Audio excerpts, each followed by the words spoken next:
ABC Listen. Podcasts, radio, news, music and more. Before we start today's story, we're very excited to share that tickets for Conversations Live, our national tour, are selling fast. And we've added extra shows in Adelaide, Hobart and Perth. On stage, Richard and I are going to take you behind the scenes of Conversations, give you an insight into how the show is made, how we approach interviews, and a little bit more insight into one another. There'll also be special guests for each show. I think it's going to be a real hoot, and we would love to see you there. There's a link in the show notes, or you can go to the Conversations page for more details. It's been over 10 years since Australian journalist Peter Greste and two of his colleagues were arrested in Cairo while working for Al Jazeera. They were charged with spreading false news and of being members of a terrorist group. Peter was found guilty and sentenced to 7 years in jail. Back home, Peter's parents, Juris and Lois, became the face of the campaign to free him.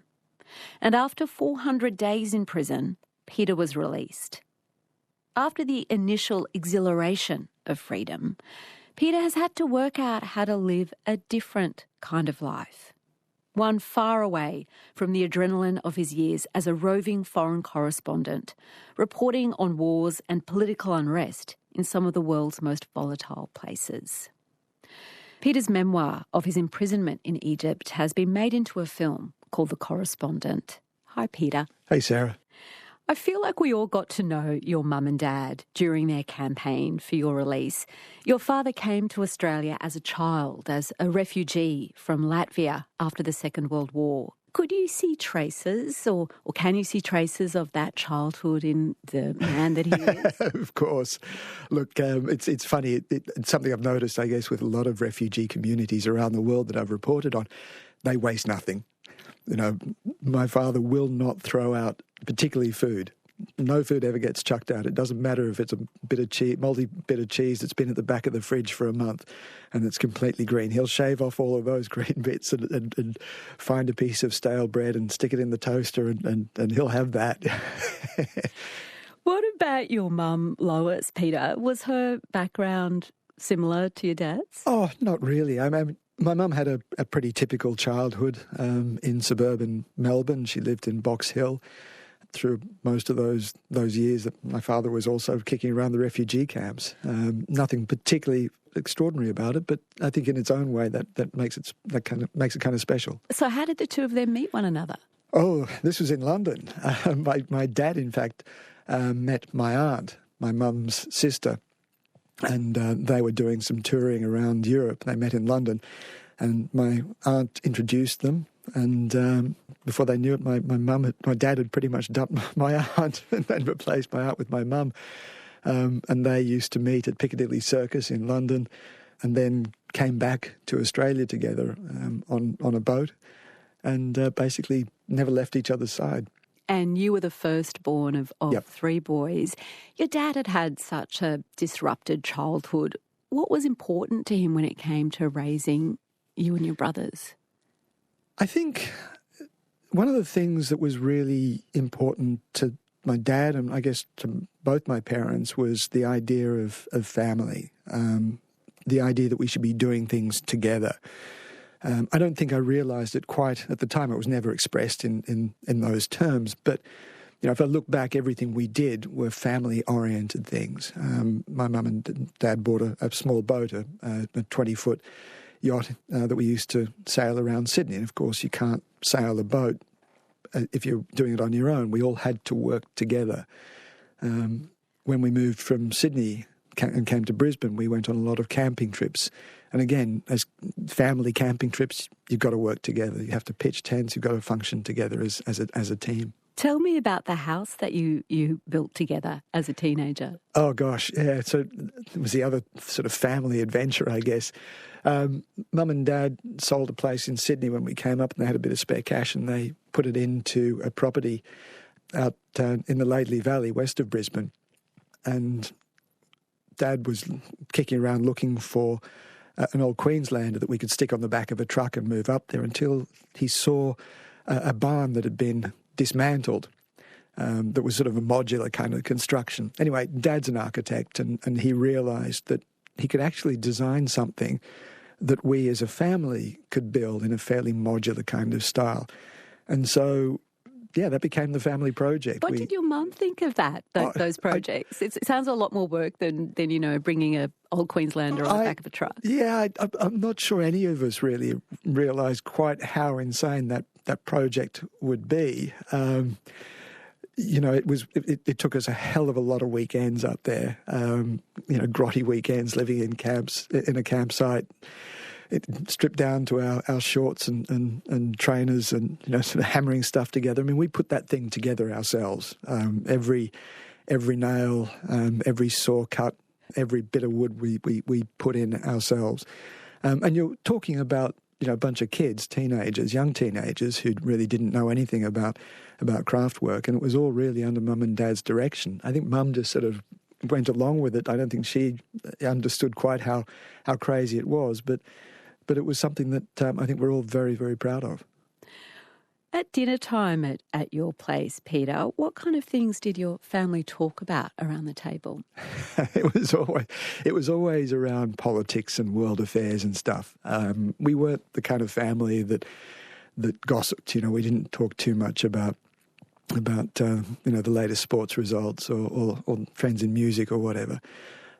It was always around sort of world affairs and big ideas. And were you encouraged to have an opinion, to be informed? What was your role as the kid in that? Yeah, we were. I mean, I wouldn't say we got into big family arguments or debates, but we were always encouraged to pitch in, to come up with ideas, to throw ideas around. It wasn't exactly kind of light conversation. What were things like with you and your younger brothers? Were you close, the three of you? I guess there's a real dynamic, with when you've got three in a family. I know these sorts of things have been fairly well studied. And the first, during my early years, I was closest to my middle brother, Andrew.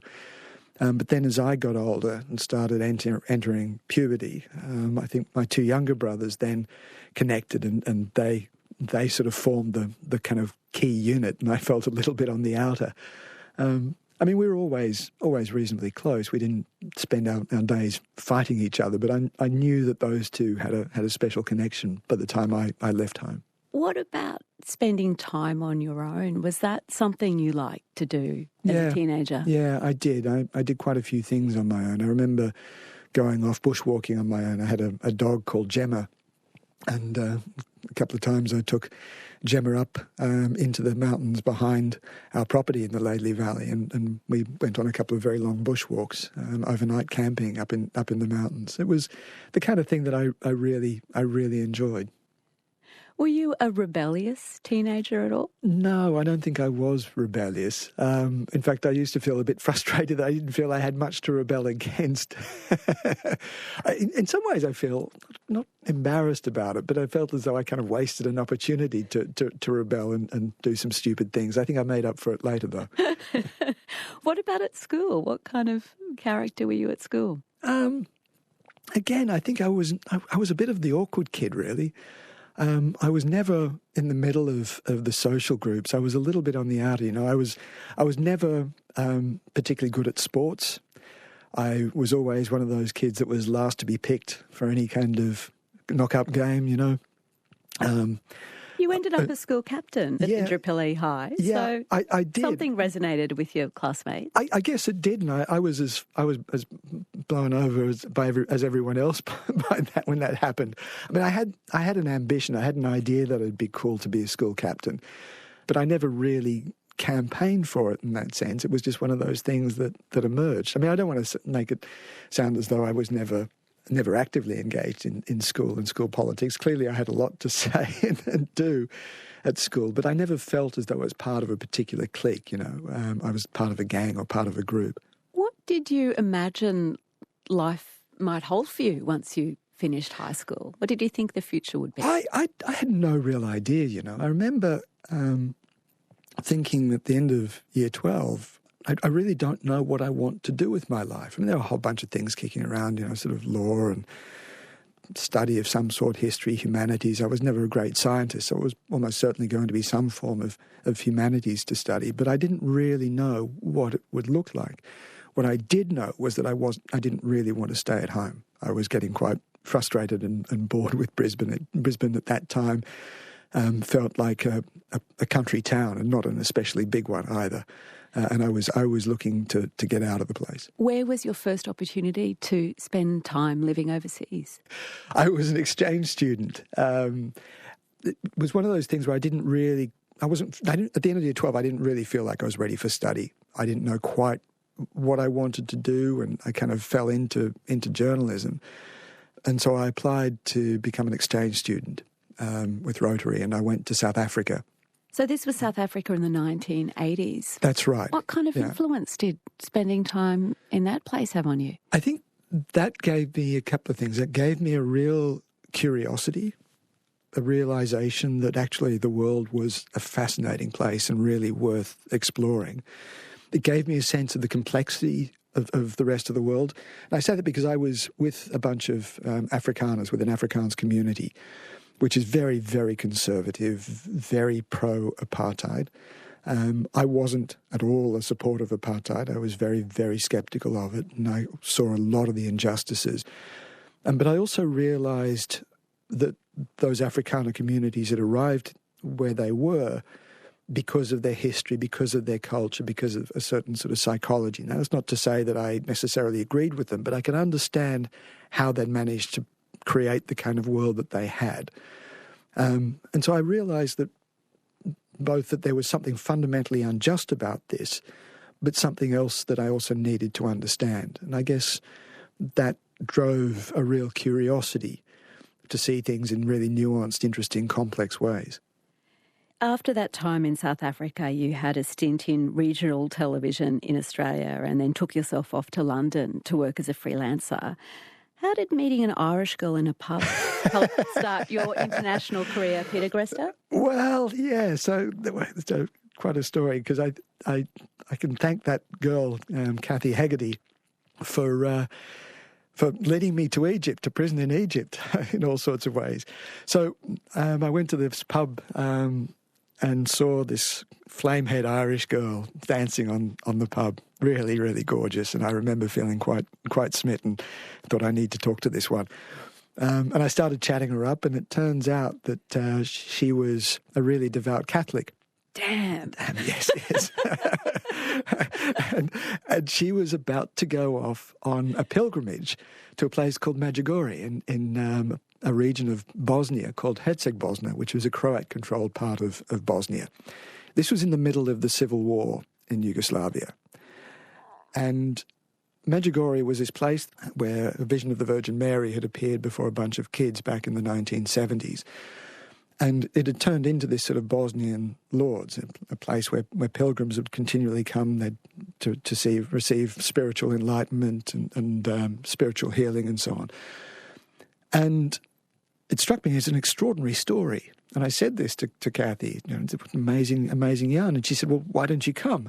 I laughed it off, but I told the story about how I'd been invited on this crazy trip to a pilgrimage in the middle of a civil war to two friends of mine, one who worked for the ABC and another who worked for the Australian newspaper.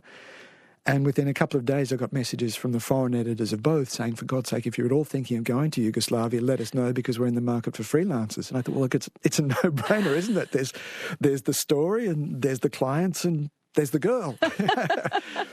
Why wouldn't I go? So this is your first experience of a war zone, Yep. but you'd gone on it was a religious pilgrimage that was kind of the focus of your Yep. story. So what did that teach you about how normal life somehow exists within conflict? It showed just how resilient people are and how determined they are to carry on with normalcy. And it's one of those interesting features of combat zones that really right up to the very fringes sometimes of combat zones, people will do everything they can to maintain a sense of normality, to go about their normal daily routines. That's not to turn their backs on the conflict. That's not to ignore it. That's not to adapt to it. But it is about saying that we have to get on with our lives. We have to do the things that we've always done. But it also shows, I think, sort of some of the really interesting, complex ways that humans respond to conflict. I will say this about Medjugorje too, that it was a bit of a money spinner for the Croat community. They taxed the pilgrims and they sold all sorts of trinkets. And at that point in the conflict, I think they needed pretty much every cent that they could get. I have to ask, did that story with the Irish girl go any further, or does she leave your plot at this point, Peter? As you indicated with your laugh, it was never really going to go anywhere with a Catholic pilgrimage. However, I did write to Kathy, or she actually wrote to me while I was in prison in Egypt, and I wrote back to her and said just that you know that you're one of the reasons. You are the reason, in fact, that I am here today. Please do a couple of rosaries for me right now, pronto. Yes. We need that. I'm speaking with the journalist Peter Greste on Conversations. How did you end up in Afghanistan in the mid-90s?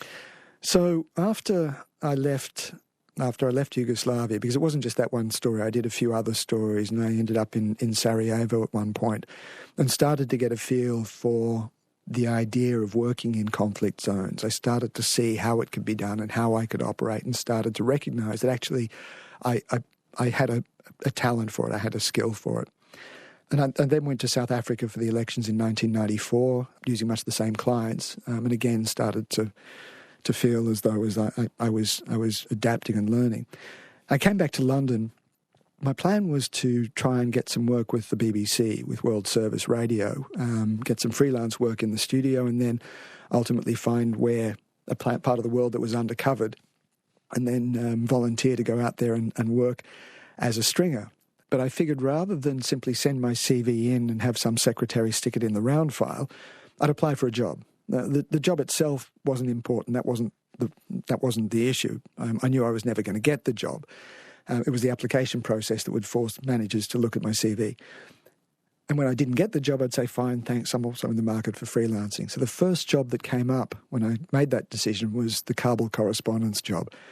And I remember when I was researching it thinking, thank Christ I'm not going to get this thing, because there was a front line running through the middle of the city. The rival Mujahideen factions were trading artillery fire across the city, sometimes right over the top of the BBC bureau in the city.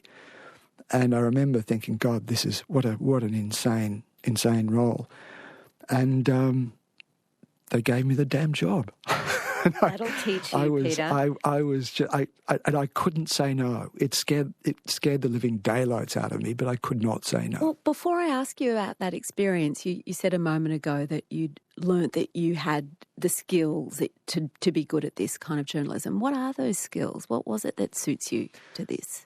I think a certain resilience, a certain adaptability, a certain level-headedness. You've got to be prepared to accept that very few things, very few plans are going to work out the way that you want. I think you need to have a certain ability to absorb suffering, and I mean suffering of others around you. I'm not talking about your own, although that also helps. You need to have a certain resilience for your own suffering.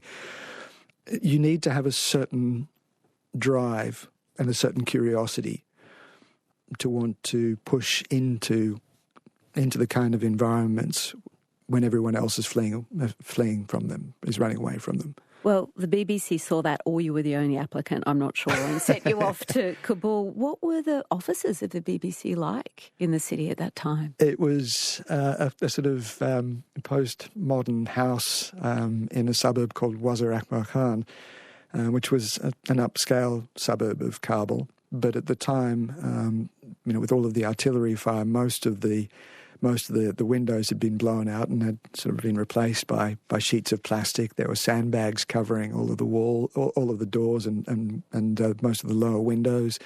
There was a basement where we had stockpiles of tinned tuna and tomatoes and pasta and so on if we ever needed to hunker down there. It was a pretty rough place at that point, but it was also an extraordinary little refuge in Kabul.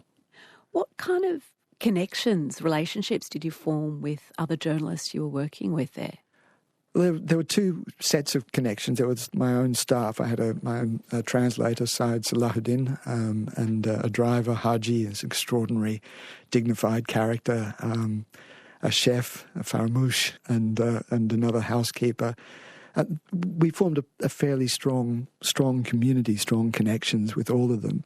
But it was also the two other foreign correspondents. What was quite extraordinary at the time was that there were only two other journalists that were foreign journalists that were permanently based in Cairo. One was a guy called Tim Johnston, who was a stringer for Associated Press and Voice of America. And the other was a staff correspondent for Agence France Presse, the French news agency, a guy called Terence White, a huge mountain of a guy, a Kiwi in fact, who'd been in Afghanistan for many, many years. And we formed a very, very close connection. We were always competing, of course, as journalists do. But we also recognised the importance of supporting one another when things got tough at a personal level. And occasionally also working together on stories when it just became too damn dangerous to operate independently. How did you spend time together outside of work? Was there any way you could decompress? Yeah, no, we had a regular Friday evening poker school. We I probably shouldn't be acknowledging this, but the social oil in Afghanistan, of course, is hash, and so we'd spend the Friday night sort of. And we also had a smuggler, a local Chinese guy we called him the Chinaman, who would bring in pretty much whatever you wanted, and he had this secret stash of vodka, of cheap Russian vodka that we'd occasionally buy from him. We'd spend these Friday evenings smoking a little bit too much hash and drinking vodka and playing poker and just teasing the living daylights out of each other. In 2005, Peter, you were on a BBC assignment in Somalia. Yeah. Tell me about your producer, Kate, who was with you. What was she like? She was wonderful. She's one of those extraordinary people that had a certain kind of calm about her. She was very, very smart, very, very dedicated, very, very courageous, but also the kind of person that had real compassion, both for her colleagues, but also, I think, a kind of instinctive compassion for the underdog. The kind of compassion that she focused on the people that we would often be reporting on. A really beautiful soul. Where did you and Kate go on your first afternoon in Mogadishu? Kate and I landed in Somalia. We're doing a series of stories around the kind of country that the government was about to take over. The government had been in exile in Kenya for many, many years, while the civil war was tearing the place apart. And the government in exile had been under pressure to return, and finally they decided that Mogadishu was safe enough. And we were doing a series of stories looking at the kind of situation that this new government was taking over, looking at what the reality of what anarchy looks like. As it happened, the Sahafi Hotel had been hosting a delegation of government MPs. We had a bit of a spare afternoon, and we thought we'd swing past the hotel just to see if anyone was there and worth chatting to. And we went in, had a chat to a few people. There really wasn't anyone of particular use. We left after about 10 minutes. What happened when you got back to the car? So we'd parked the car in the street outside the hotel because the hotel compound itself was full of vehicles. Now, that's against protocol. Normally you're supposed to park inside, protected from normal street traffic, because at the time, Mogadishu, Somalia was still a very, very dangerous place. There was no open combat in Mogadishu, but it was still full of people with guns and rival factions. And so the safest place was to park inside the compound, but we couldn't do that. But we also felt that it was reasonably safe. The street was full of bodyguards for the government, and we had our own bodyguard of 8 heavily armed dudes and a 50 caliber machine gun mounted on the back of a Somali technical. And so we thought we were very well protected, and those guys were all occupying the street. So we came out. I remember calling on our driver, who was just standing around gossiping with some other friends, to mount up, to unlock the car. And as we were waiting for him, Kate walked around to the street side of the vehicle. I was on the curb side, and there was a single crack, a single gunshot. I remember just dropping to the floor, dropping to the ground, trying to work out what the hell had happened. Wasn't quite sure. Initially, I thought maybe someone had just let loose a round just as a random misfire, because there was no other gunfire or anything. There was a lot of shouting. And then I went round to the side of the car because Kate, as I stood up, I could see Kate was slumped across the back of the vehicle. And as I walked round, she put her head against my chest and moaned. And I thought, crikey, it was okay. I know you got a fright, but it wasn't that serious. And I remember rubbing her back, saying, hey, it's okay. And as I rubbed her back, my hand came up with blood, and I realised that she'd been hit. As you took her to the hospital, Peter, was she still conscious? Yeah, she was conscious the whole way through. She was asking me what had happened. We were driving in a crazy, like lunatics, through the streets of Mogadishu, trying to get to the Red Cross hospital. And she was saying to me then, what's happened? I told her, look, you've been hit, you've been shot. I remember her saying very clearly, I'm scared. And, I did my best to reassure her, to say, look, Terence White, the guy that I mentioned to you earlier, he'd been wounded by a mortar explosion in Kabul. I told Kate that the surgeons there had patched him up, and he went for other surgery in Paris later, and the surgeons then said that the work was extraordinary because these guys had incredible experience. And I told Kate, we're going to take you, we'll get you into surgery. Some of the most experienced trauma surgeons in the world are here. We got her into surgery, and she never recovered. She died a few hours afterwards. Was Kate's murder just random? Do you know who did that or why? For a long time, I didn't. There were a few investigations. In the end, I spoke to another journalist who had also been working in Somalia just before we'd arrived, a female journalist and her male photographer companion, and she'd interviewed a group called the Islamic Courts Union. It had some fairly hardcore radicals in there. She said to me that she was aware that she'd upset, apparently, without realising, she'd upset someone within the ICU who had issued a fatwa in order to kill them. She'd heard about the rumour, this rumoured fatwa, and left fairly quickly without incident. But she said to me that she believed, and I'm pretty sure that there's something in this, that we had in fact been the victims of a shooting that was aimed at her and her colleague, a white female Western journalist and her male companion. I don't know this for sure, but that seems to be the best explanation that I have. To lose a friend and a colleague in that way, Peter, did it make you think twice about this work? Did it make you think, is it worth it? It did for a little while. I struggled a lot with what had happened.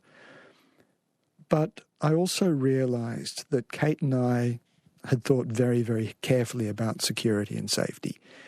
We knew it was dangerous, but we still felt that the story and the work was worth the risk. Now, of course, no story is worth the life of a colleague, ever. And I would never have done it if I'd known that was the inevitable consequence. But I also felt quite bloody-minded about it. I felt that, no, damn it, we went in there to tell a particular story. And I did not want to be frightened away from that by the assholes whoever it was that had pulled the trigger and that were behind Kate's murder. What took you to Cairo in 2013? So I'd moved at that point to Al Jazeera. I was the Al Jazeera East Africa correspondent based out of Nairobi. And Al Jazeera needed someone to cover the bureau over the Christmas-New Year period from 2013 into 2014. I didn't know Egypt well at all. I hadn't been there, hadn't worked there much. Of course, Hosni Mubarak, the long-standing autocrat, had been forced from power during the Arab Spring Revolution in Egypt in 2011. The Muslim Brotherhood had formed the first elected government and been forced out of power a year later in the middle of 2013. And so by the time that I arrived, there was an unfolding political crisis between the supporters of the Brotherhood who was protesting in the streets and the military-backed government that was trying to maintain control, the interim administration. You weren't there long before you and two colleagues were arrested by the Egyptian police. Where were you taken first? So I was arrested in the hotel that I was staying in, the Marriott Hotel, and we're taken into a tiny police cell, about 2 metres square, completely empty. There was no furniture in there, no bed, no chair, no table, nothing. There was a rather stinky toilet in one corner and a leaky sink with a tap in the other corner, and that was it, nothing else. But in this 2 metre square box, concrete box, there were 16 guys. 16. It was impossibly cramped. I remember during the night realising I could feel the pulse of at least 2 other guys. We were that tightly jammed. How long did it take for you to realise how serious the situation you were in? Sarah, I've been detained before. In the kind of work that I've been doing, it is a little bit of an occupational hazard.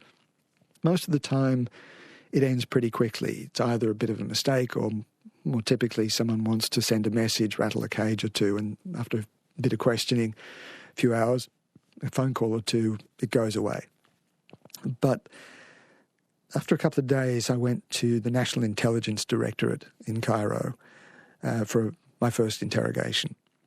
And that's really where I learnt the charges that we were facing. We'd been accused of aiding and abetting a terrorist organisation, being members of a terrorist organisation, financing terrorism, broadcasting false news with intent to undermine national security. Very, very serious charges.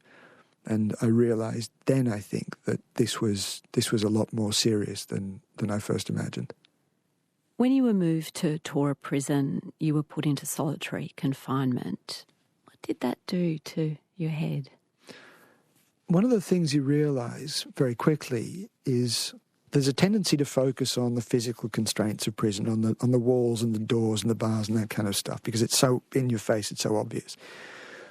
But I realised, particularly after what I saw in that other tiny concrete box with all of those guys in there, I could see the way that those guys, some of them were literally going crazy. They'd been in confinement for the better part of 6 months. Now, we had food. It wasn't always great food, but it was nutrition. It would keep you alive, and water and shelter. Maslow's classic hierarchy of needs. So we had the things that we needed for physical survival. But what I realised very quickly was that in that environment, the thing that was going to get you in the end was your own head. We weren't being physically tortured, and it was a psychological pressure. And I realised, what happens is on the walls of that cell with no other form of stimulation, your mind tends to play the movie of your life. It's sort of projected onto the walls of the cell, and all sorts of things come up. What would your mind show you? What were the loops that your mind offered? Previous relationships, breakdowns of relationships, betrayals, people that I'd wronged in the past. And of course, Kate's murder. Those things come up. Because I think that there's a bit of a conceit that we have that if we're being punished, then we must have done something wrong. Even the idea of karma comes up. Because I really struggled with the charges that we were facing, those very, very serious terrorism charges, and the reality of the work that we'd actually been doing. There must be a reason. So if I can't make the connection between the reality of what we'd been doing and the charges, then there must be something else going on here. And maybe this is the universe coming to punish me for those sins of the past. Maybe that's what this is about. And it was really starting to eat away at my mind. Who spoke to you that put the brakes on that kind of thinking? An extraordinary guy called Allah Abdel Fattah, a wonderful, wonderful human being, one of the most intelligent and astute people I think I've ever met. He was one of the main driving forces of that Arab Spring revolution. He was a young coder, blogger, pro-democracy activist whose writing really inspired literally hundreds of thousands, possibly millions of people to come onto the streets in Cairo. And he'd been detained also on national security charges, on terrorism and violence charges, really because I think the government saw him as a political threat, not because of anything that he'd actually done as well. And I remember he came outside the cell where I was being held and whispered through the bars of the door, when he could. And he explained to me what was going on, because I was completely disoriented. I had no idea where I was. I had no idea what was going on. I didn't speak Arabic, so I had no real understanding and I didn't know the process. I had no experience of the Egyptian judicial system. And he told me that this is what's going on. You're in a place with other political prisoners. You're surrounded by pro-democracy activists, human rights lawyers, judges, trade unionists, writers, poets, and so on. He said, the people are here are like you. They will look after you. It's okay. From us, you have nothing to fear. And I remember talking to him at one point, saying this, and I'm really struggling because I can see these things coming up from my past. I wonder what, if this is maybe why I'm in prison. And he stopped me. I remember very, very clearly. He stopped me and he said, listen, I don't know about your past. He said, I don't really have any particular view on it. He said, I'm pretty sure the universe doesn't either. He said, one thing I've learned is that you will not make it through this experience. You will not survive it here unless you're able to make peace with yourself. And I think that was one of the most powerful, most important moments of my whole experience in Cairo. So this is what you're going through behind the prison walls in Cairo. And of course your family back in Australia were beside themselves. What was the first visit you got from a family member? That was from my brother Andrew. My family made the decision to make sure that someone was in Cairo all of the time while I was being detained. We needed someone to be there to organise the legal defence. And I remember being called for a visit. I wasn't really expecting it at the time, and going into the kind of the visitor's yard and seeing my brother sitting there in this kind of boiling hot tin shed. Both of us, I think, broke down at that moment. How often could your brothers visit you? It was once every couple of weeks. I was allowed consular visits every 2 weeks and also family visits every 2 weeks. And so they kind of staggered it so that I would end up with having a visit once a week. How different was this from the lives that your brothers were leading back in Australia? Oh, gosh. Well, Andrew, who was there initially, is a farmer, a cotton farmer from Weewar in northern New South Wales. And Mike, my other brother, is a cop from Toowoomba. And although both of them are very smart, fairly well-travelled guys, they hadn't had a lot of experience in the developing world, and certainly no experience of places like the Middle East. And so, no, it was entirely outside of their comfort zones. Part of your campaign, Peter, to get you and your colleagues off these ridiculous charges were the letters that you wrote for the world press to publish. How did you smuggle those letters out of prison? Was there some story where you handed something over to your brothers, this farmer and law-abiding policeman? Yes. We initially weren't given any writing material or reading material, but we were able to smuggle in a pen and toilet paper. I wrote on toilet paper in very, very tiny script. And, of course, before visits, you're given a pat-down search. And that was very important that I make sure that this wasn't discovered. So I rolled the toilet paper up into a fairly tight tube and sort of slotted it into my underwear and realised that the rather squeamish guards would sort of wouldn't notice too much astray. I had to be very careful about not writing too much because otherwise I'd be suspiciously keen to see my family. No. I remember when my brother came, we were normally allowed a fairly brief embrace, and so I'd sort of scratch my groin and momentarily, rather awkwardly, and palmed this letter to my brother. I remember the first time it happened, my brother's eyebrows sort of notched up a few inches, and his eyes widened up, and I remember his eyes flicking around looking for the guards and sort of saying, calm it, hold it together, mate. They must have been thinking, big brother, this of all the things, we're a long way from lately now. So what about your mum and dad, Peter, who were so much the face of your campaign back here in Australia? Were you able to speak with them while they were here in Brisbane? Yeah, I was. In fact, I remember during the interrogation, the Australian consular officials were sitting in on the interrogation, and I was allowed a phone call. that was pretty tough. That was pretty traumatic for Mum and Dad. But I also, I mean, Dad had been through the war. They both had seen me as a correspondent covering everything from Yugoslavia to Afghanistan and Iraq, Somalia, of course. And so they were used to me being in pretty tough circumstances. I think about your dad, though, I mean, who'd worked so hard to keep this family unit together and safe and build on this other side of the world. It must have been, I imagine it was really hard for him not to be the one in charge in Egypt. Yes, Dad had always been the patriarch, I guess, and the head of the family. One of the things that became very clear was that Dad had to become the spokesman for the family, Mum and Dad, the two of them together. But Dad was also very, very emotionally involved. And those two things together, I think, made it very difficult for him to make a lot of the decisions, the practical decisions around how to run the campaign, around advocacy and so on. And my brothers took over that role. And I think that was really tough for Dad. It was very tough for him. I know that it created quite a lot of tension in the family. And I know that Dad found it very, very stressful. After a drawn-out trial, you were eventually found guilty and sentenced to 7 years prison. What do you remember of that moment? Oh, gosh, yeah, that was a bad day.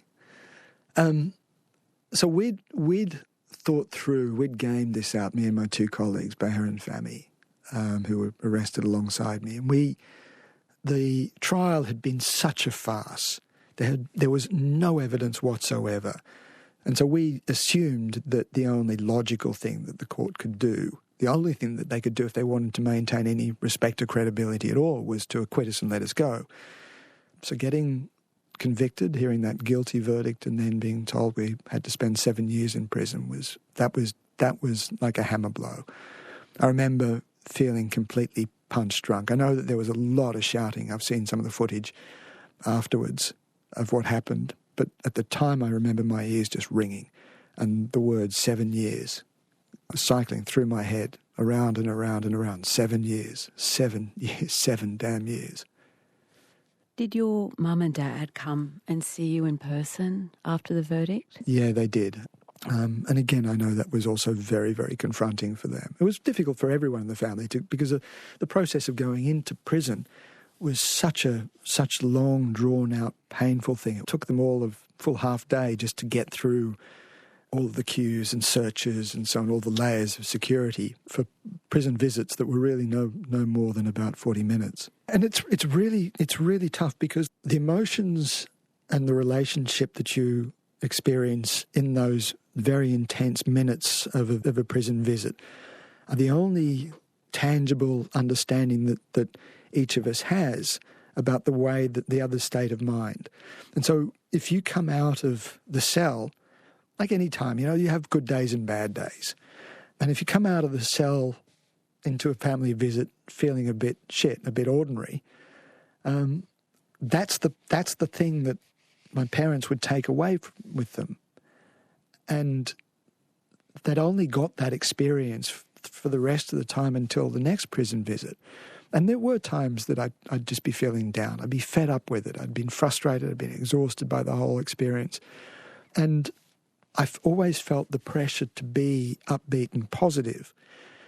But you're also under enormous pressure because of the time constraints to get through a lot of the really important practical stuff about the things that you need and talk about elements of the campaign and messaging and legal appeals and all of that kind of stuff. And so they're horrible, intense, emotional, difficult, messy experiences. Tell me about the moment when you found out that you were going to be released. That was another complete shock. I had no idea it was coming.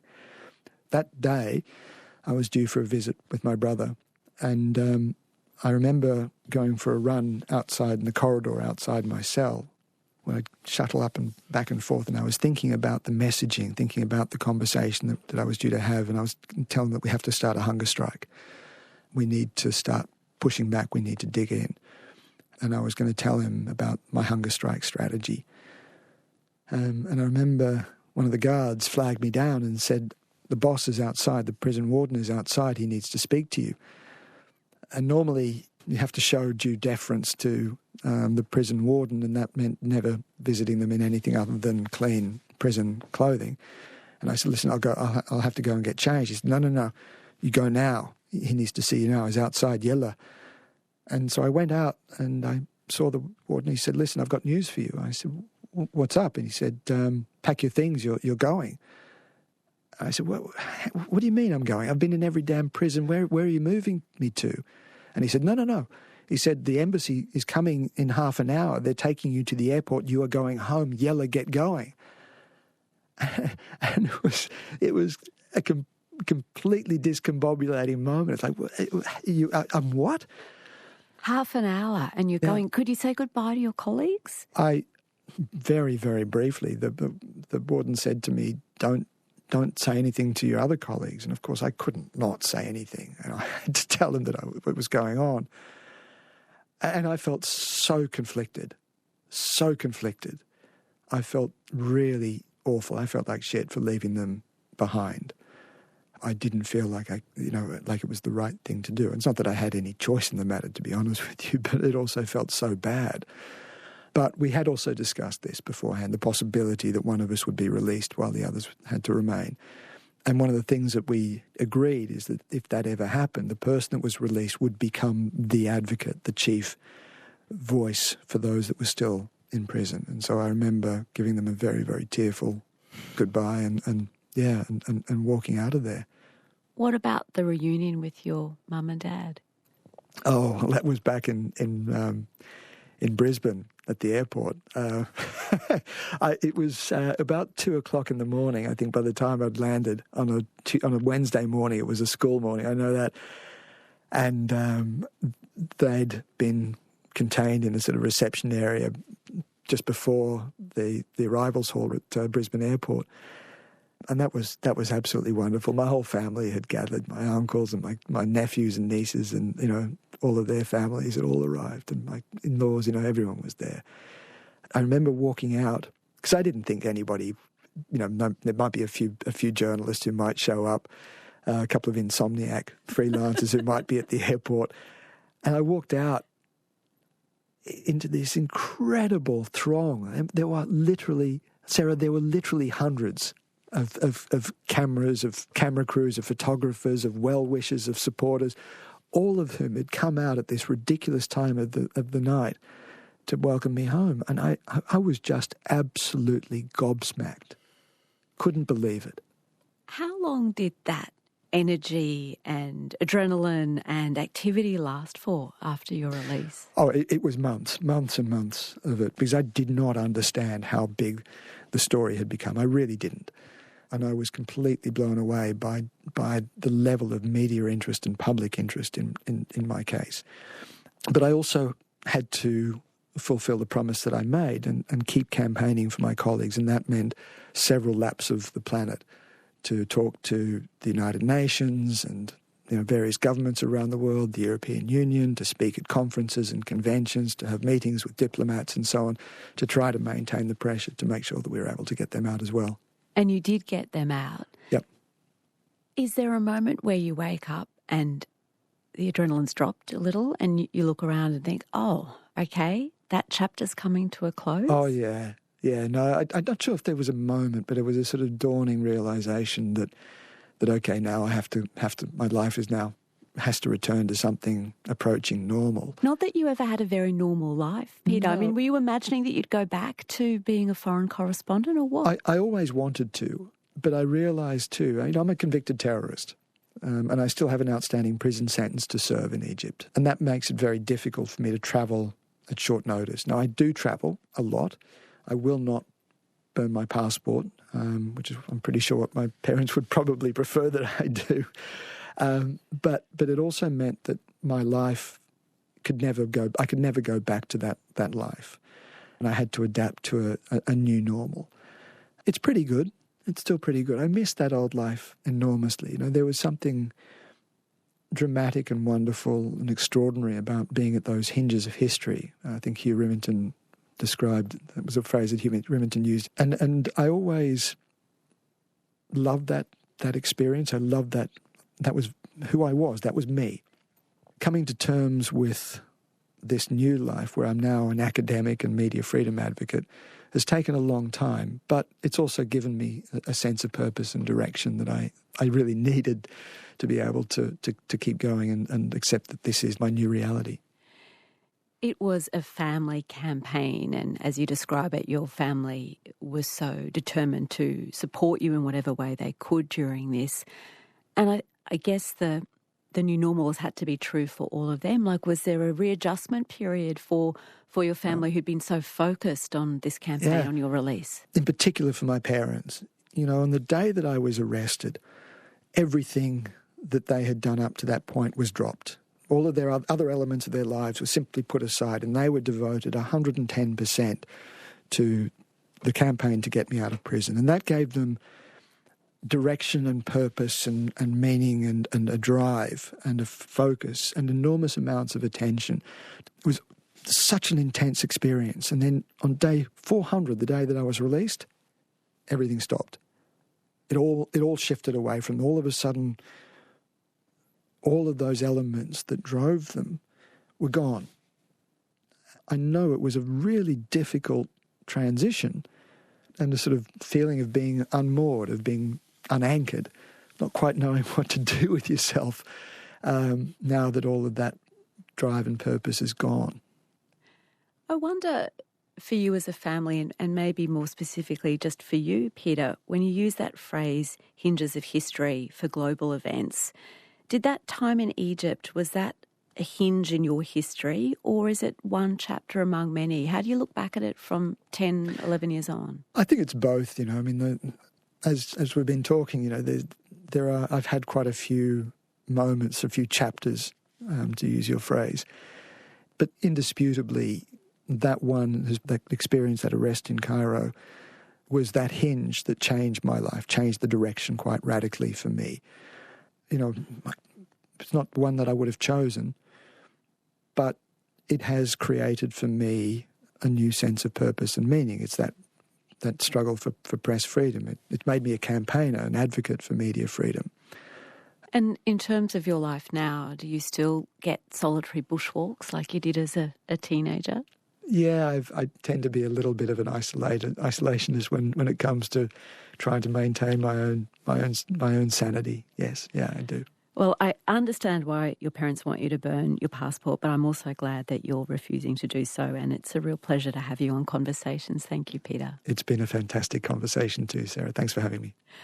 Peter Greste was my guest today, and the movie telling the story of Peter's time in jail in Egypt is called The Correspondent and stars Richard Roxburgh as Peter. This conversation was recorded on the lands of the Turrbal and Yagara peoples and produced by Jennifer Leake. Our executive producer is Nicola Harrison. I'm Sarah Konoski. Thanks for listening. ABC Listen. Podcasts, radio, news, music and more.